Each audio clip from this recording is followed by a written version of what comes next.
Hello, welcome back, guys. So, let's start our new topic today, that is our embryology. So, you can see on the screen that today we will starting from the embryology and the topics that we will cover here. You can see here these topics we will cover. So, what is these topics? You can see these are our introduction of embryology. Then we have the gametogenesis. Then we study about the fertilization. Then we study about the implantation. So these are about the first week of the development. Then we will study about the second week development, third weeks, germ layer development, and the development of the tongues, and then about fetal circulations. Okay, and most rest we will add later. Okay, guys. So let's start our new subject, or we can say new topic here. So that is our embryology.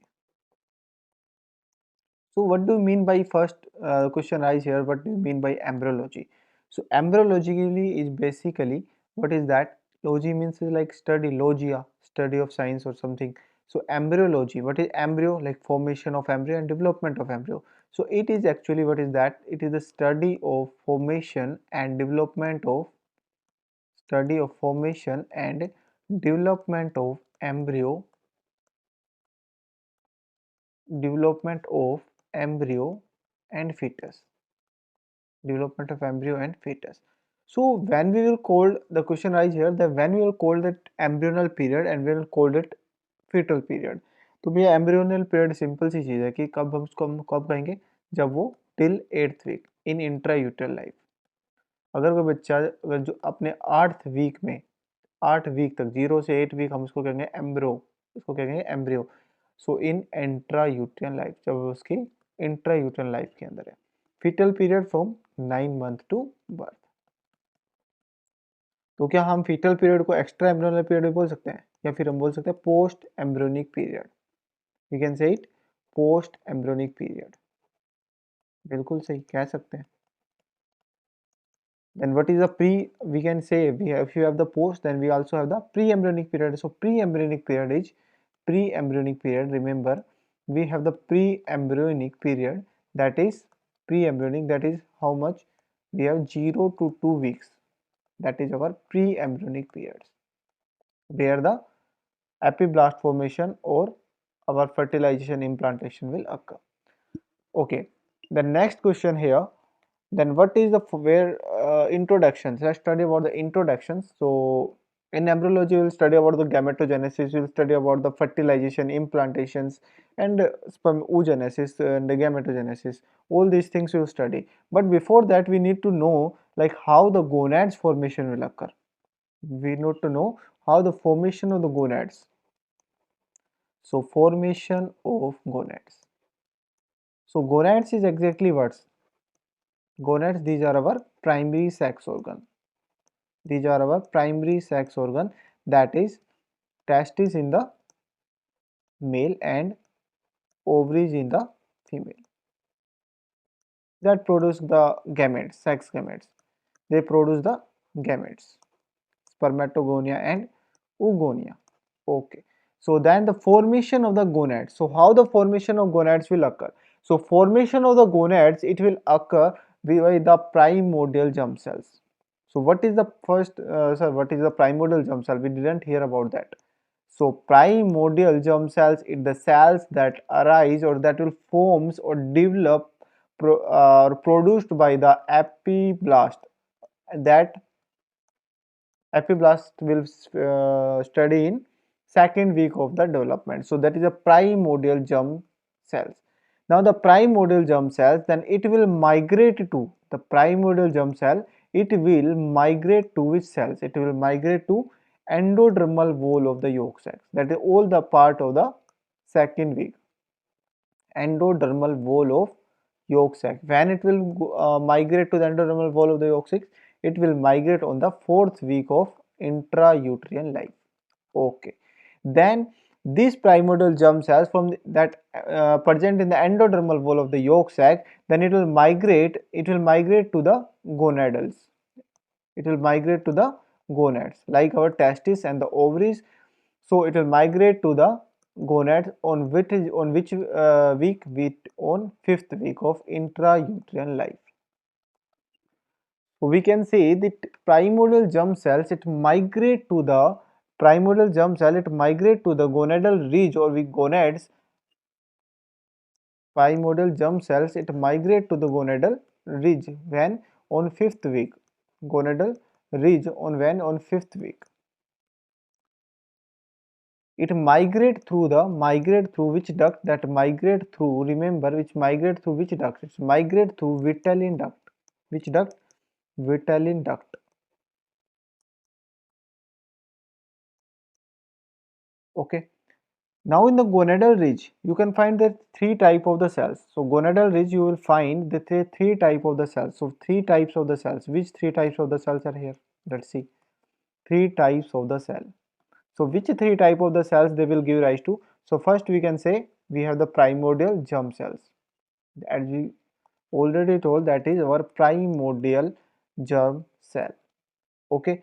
So primordial germ cells, it gives us what? It will gives us future gametes. It will gives us future gametes. Gives us future gametes. Future gametes are like spermatogonia and oogonia.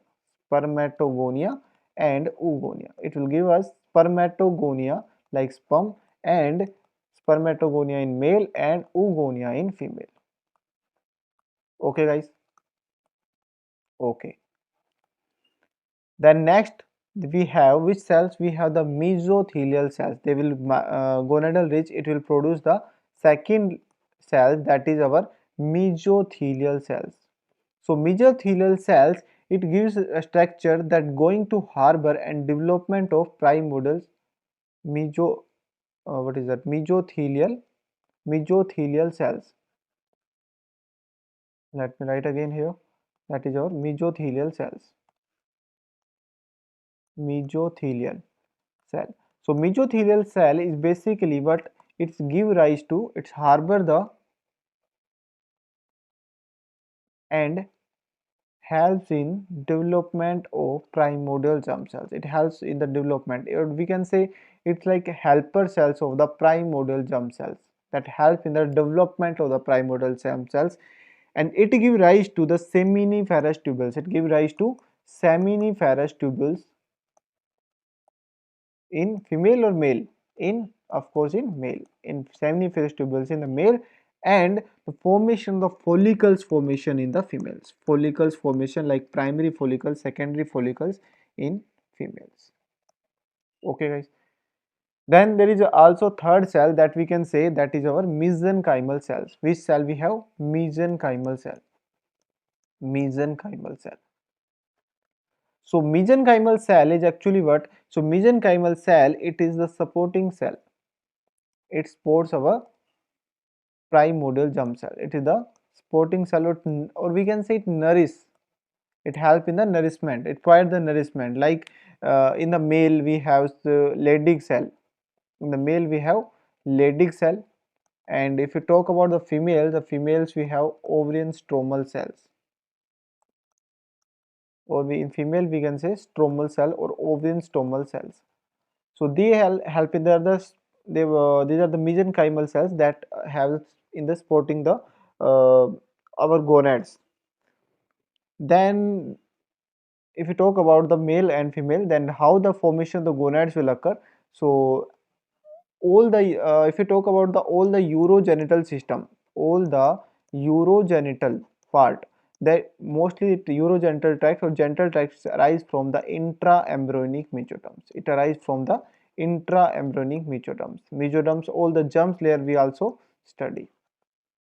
Okay, before going to that, I need to focus on the primordial germ cells. So primordial germ cells, it is pluripotent cells. Primordial germ cell, it is pluripotent cell. What is the pluripotent cells? Those cells are the pluripotent which have the capability to produce the all the germs layers. Pluripotent cell, and so these are the cells that give rise to all the germs layer. All the germs layer that give rise. So these are the primordial germ cells present in our or present during our fetal period or during the embryonal periods. Okay. Then the next question here, let's talk more about the clinical things here. If you talk about the clinical things, so let's discuss here These are the clinicals. Normally what happen, the primordial germ cells, it migrate to the gonads. Normally what happen, the primordial germ cell, it migrate to the gonads. But what will happen if primordial germ cell, it will migrate to the head and the neck region? It in the head and the neck region. So the if primordial germ cells, it move to the head, it migrate to the head and the neck region, then we will call it craniopharyngeo craniopharyngeal teratoma. We called it craniopharyngeal teratoma. Okay, and if primordial germ cells, if this is the abnormal things, right? This is the abnormal. And if primordial germ cell, it migrate to the sacrococcygeal region. If migrate to the sacrococcygeal region, then what we will call it? We will call it sacrococcygeal teratoma. Sacrococcygeal teratoma. If you talk then who is dangerous, then craniopharyngeal teratoma is the most dangerous. And what is the teratoma? Teratoma is like tumor with all germ layers. Tumor with all germ layers. Because you already described that is the primordial germ cell is which type of the cell? It is the primordial germ cell. It is the primordial germ cell. Hence, it is the primordial germ cells. Hence, we can say it's tumor. Teratoma is what? Tumor with all the germs layer. With all germ layers. Okay. Okay. Then let's go to the like how we will differentiate the if we make the gonads, right? Like we make the gonads here. Like how we will differentiate that is the male or the female. Then we will differentiate the gonads on the basis of the karyotype. But how we can we karyotype? So karyotype like XY for the male and XX for the female. Okay. But we how we can differentiate the embryo? Like how we can find in the embryo? So that is the part. So like how we will find it. So before going to that, let's move to the one more things here. Let's move to the genital duct here. So one more thing we have described here, that is our genital duct. Genital duct. So I think hope all are you know that we have the two genital ducts. That is our first is our Wolffian duct and one is Mullerian duct. So let's describe. So this is our Wolffian duct, and this is our Mullerian duct here.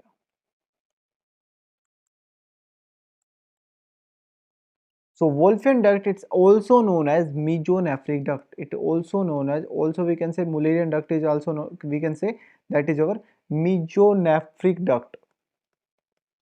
Mesonephric duct and Mullerian duct, Wolffian duct we can say mesonephric, and Mullerian we can say that is paramesonephric duct.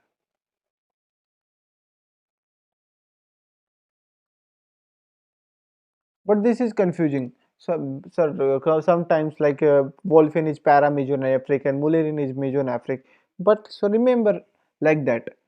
Woman always comes with the man. Woman always comes with man. So remember woman and the man. So remember what we have, the W and M. So don't remember. Of course, you will not remember like that Wolffian or the Mullerian. So always confuse between the Wolffian and the paramesonephric or Mullerian or mesonephric. So remember like that woman comes with the man. So woman we have the Wolffian duct here and M for mesonephric. And remember member of parliament is our for the female. Member who is the member of parliament? Is our female. Member of parliament is our female, and woman is comes with the man, that is our man. That is our man. So that is the male part and that is the female part. So Wolffian duct is what? The Wolffian duct, it gives rise to the epididymis. Epididymis. Then it gives rise to the vas deferens, all the parts of the like male structure mainly. Vas deferens and the seminal vesicles and the seminal vesicles.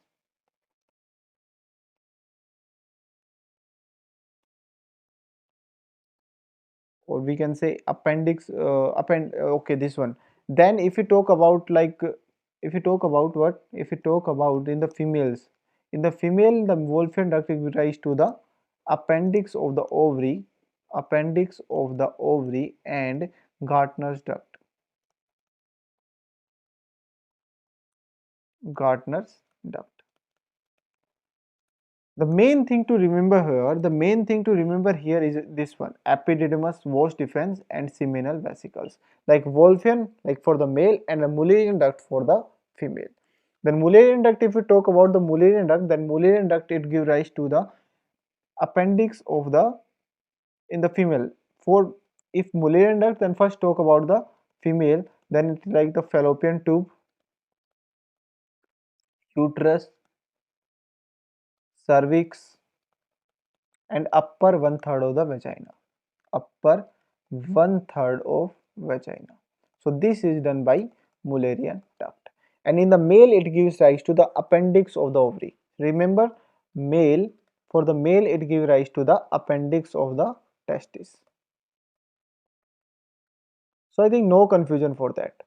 Remember the appendix उल्टा है, appendix मतलब reverse है, उल्टा है, तो उल्टा याद रखना, अपेंडिक्स हमेशा क्या है, उल्टा याद रखना है। और इसको ऐसे भी याद रख सकते हो, यहाँ पे एम है, वहां पे एम है, तो यहाँ पे भी क्या है, उल्टा है, यहाँ पे भी क्या है, यहाँ पे भी क्या है, हमारे पास उल्टा है, एम फॉर एम, और यहाँ पे भी हमारे पास क्या है, F M, M for M, तो यहाँ पे भी याद क्या रखना है, उल्टा याद रखना है हमेशा। Always remember reverse type. Okay, then they give like we can study that genital ducts, they give rise to internal genital structure mainly. They will give rise to the internal genital structure. Internal genital structure.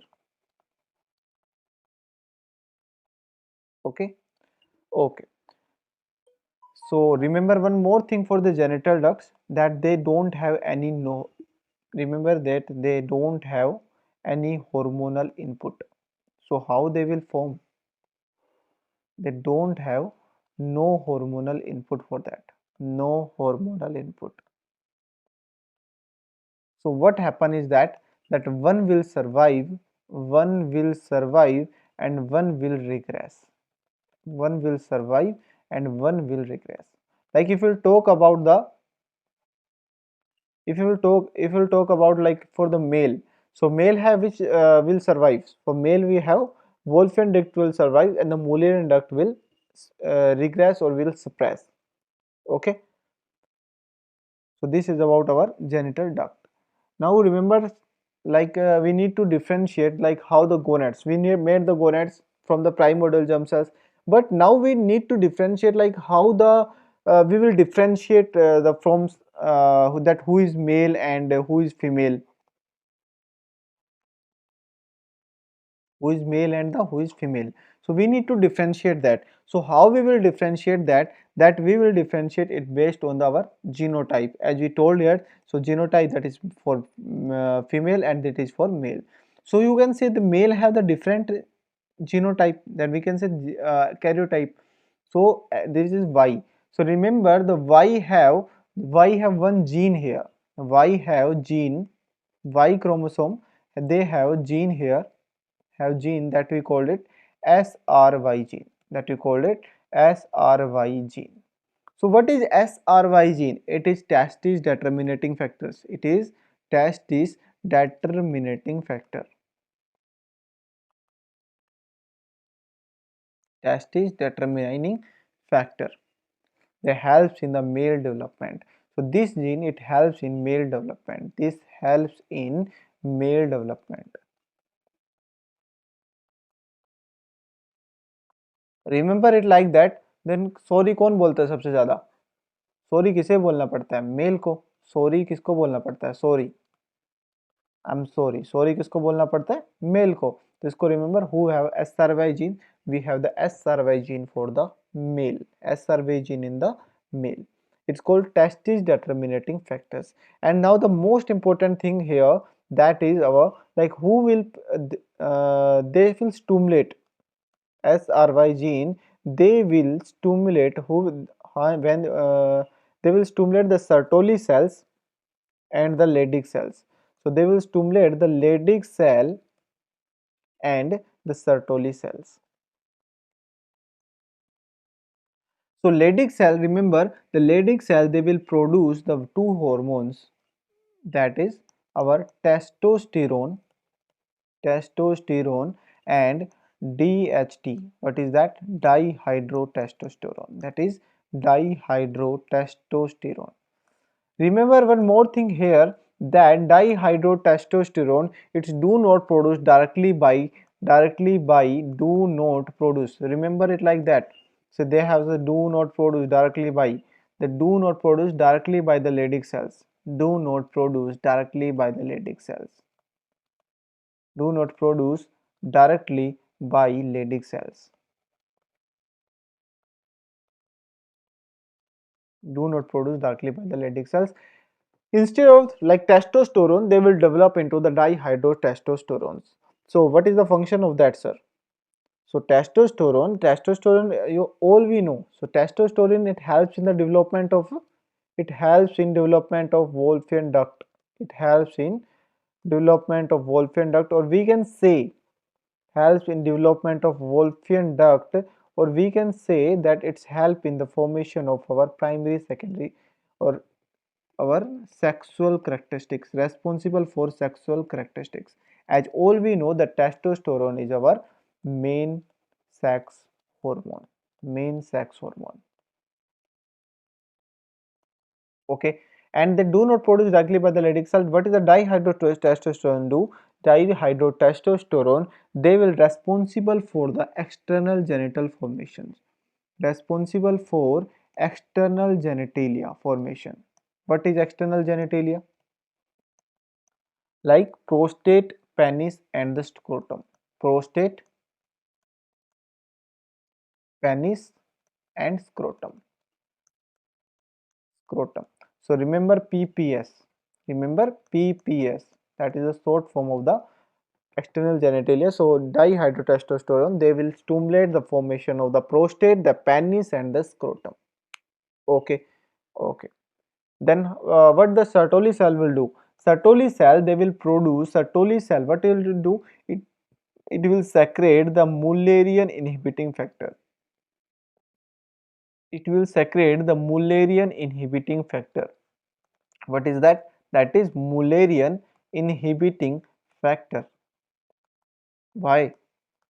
Because the Mullerian duct, as I told, Mullerian duct, it helps in the formation of the female gonads. Mullerian duct, it helps in the formation of the fallopian tube, uterus and the cervix or upper one third. So it will regress. We need to inhibit the Mullerian duct to produce the male hormone. If we have the both Wolfram duct and Mullerian duct, it will intact, then it will give rise to the two parts. Like we have also have the male part and also have the female part. So we don't want that. So secrete Mullerian inhibiting factors that will inhibit the Mullerian duct, that will inhibit the Mullerian duct. Okay, that is our Mullerian inhibiting factor, or we can say Mullerian inhibiting hormone. Then we have like phenotypic difference. If we say we have like how we will differentiate in the embryo. So there is a phenotypic differentiation, phenotypic difference. It starts at the 7th week. Starts at, there's some characteristics you need to remember. It starts at the 7th week. It starts at the 7th week. Then we can say like how, when the testis will form. So testis, it will develop at testis. If we talk the testis, it will develop which week? Testis will develop 7th week. And if we talk about the ovary, then ovary will develop after the testis. So when it will develop, we can develop, ovary will develop 8th to 10th week. Ovary will develop 8th to 10th week. So remember here the female is not first. Always who is first? Ladies first. Ladies not first. But here ladies not first. Then what we have? Then we have like external genital formations. External genital. If you talk about the external genitals organs. So external genitals, remember that male, if you talk about the males, it complete in the 14th week. Complete in 14th week. Complete in 14th week. And for the female external genitalia, it's completed by 11th week. So who is first here? So who is first here? That is our female. Ladies first. So remember, अंदर की बात हो, अगर अंदर की बात हो तो कौन फर्स्ट है? मेल. कौन फर्स्ट है? मेल. अगर बाहर की बात हो कौन फर्स्ट है? लेडीज. ये क्या है? अंदर की बात है, इंटरनल. और ये क्या है? हमारी एक्सटर्नल प्रॉब्लम. सो अगर अंदर की बात है तो कौन फर्स्ट? अंदर की बात में हमेशा कौन है? मेल. और बाहर अगर किसी को हमेशा, हमें किसी दूसरे के सामने हमेशा याद रखना, हमें किसको आगे रखना है? हमें लेडीज को आगे रखना है, ना कि जेंट्स को. सो बाहर अगर एक्सटर्नल जेनिटल्स की फॉर्मेशन है तो कौन होगा? Ladies will be always first. And अंदर की बात है तो कौन फर्स्ट होगा हमारे पास? Male will be the first, because ladies give priority. Remember like that, ladies give priority to the male inside. Okay, so this was about the our embryology. So embryology, we study about the introduction, general embryology. Okay, this then we have some clinical concept here. Then this is about, as we told here, this is our sacrococcygeal teratoma. So this is our sacrococcygeal teratoma. So the sacrococcygeal teratoma.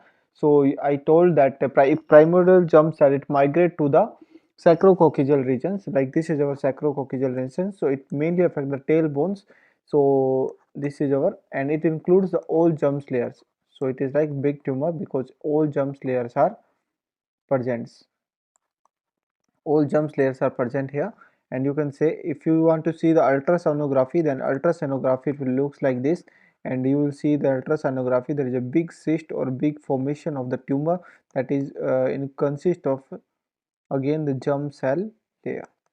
Okay, and this is about, this one is example of the craniopharyngeal teratoma. So craniopharyngeal teratoma.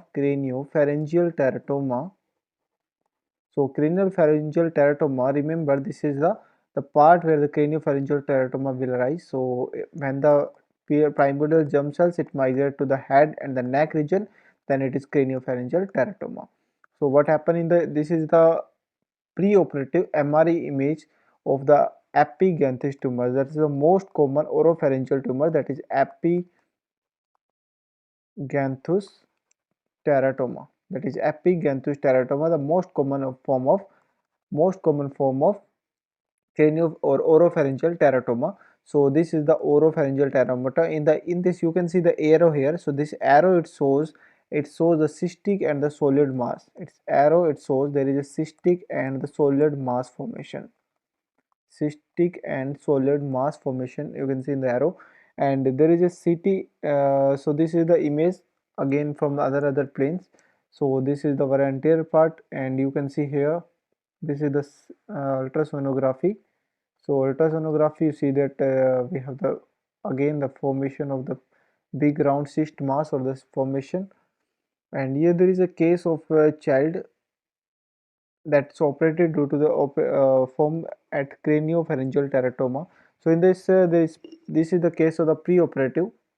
This is the preoperative, and this is the after the post-operative, the child's will have some facial deformities.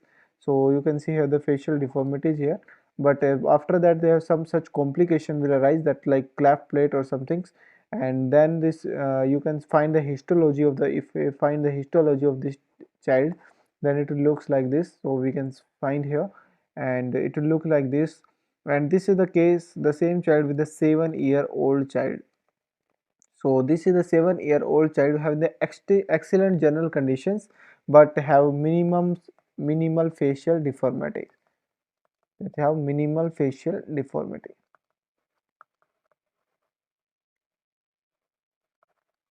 Okay, so this is the case of a child having the teratoma. So let's finish it, and this is our topic about the general embryology. So next we will study about the second week of the first week of the development, or oogenesis, and then first we will study about the gametogenesis, then next we will study. Okay guys, bye bye, thank you, take care, and please like, share and the subscribe, and don't forget to press the bell icon, and also follow me on the Instagram. You can find me on the Instagram by the Medic Mukul. You can find me on the Instagram Medic Mukul.